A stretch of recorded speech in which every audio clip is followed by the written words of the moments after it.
भाजप सरकारचं करायचं काय? या भाजप सरकारचं करायचं काय? या पेपर लीक करणाऱ्या सरकारचं करायचं काय? पेपर लीक करणाऱ्या सरकारचं करायचं काय? इन्कलाब शिक्षण मंत्री शिक्षण मंत्री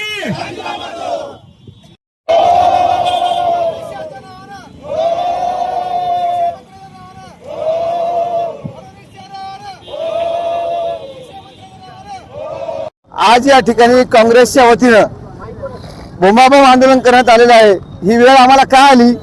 कारण आताच काही दिवसापूर्वी आपण बघितलं असेल की नीटचा पेपर फुटला आणि नीटचा पेपर फुटल्यानंतर 22 लाख विद्यार्थ्यांचं भविष्य धोक्यात आलं। आपल्या जिल्ह्यामध्ये पोलीस भरतीच्या पण भरती संशयास्पद झालेली आहे। हे एवढं झालं झालं की आज उद्या आपले परीक्षार्थी बसले होते शिक्षक भरतीचे टीईटीसाठी, ती टीईटीचा पेपर फुटला म्हणून शासनाने आज पत्र काढलं आणि भिवंडीमध्ये त्या गुन्हा दाखल झालेला आहे आणि त्यामुळे उद्याची पेपर आम्ही रद्द करत आहोत। या शासनाची इतकी नामुष्की, यांना लाज वाटली पाहिजे की आपण एवढे पैसे विद्यार्थ्याकडून घेतो, विद्यार्थी एवढी परीक्षेची तयारी करतात, त्यांच्या मनाचा, त्यांच्या करिअरचा, त्यांच्या अभ्यासाचा काही विचार करणार आहेत की नाही सरकार?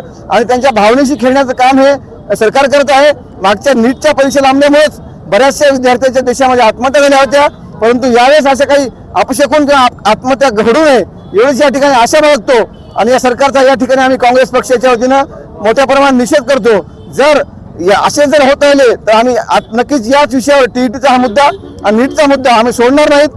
देशभर राहुलजी गांधी यांनी हा मुद्दा उचलून धरलेला आहे, त्यामुळं येणाऱ्या काळात सुद्धा आम्ही आमच्या नांदेड जिल्ह्यामध्ये खासदार रवींद्रदादा चव्हाण यांच्या नेतृत्वाखाली आणि मार्गदर्शनाखाली नीट आणि टीईटीचा मुद्दा मोठ्या प्रमाणात उचलून धरू आणि या सरकारच्या विरोधात तीव्र आंदोलन करू।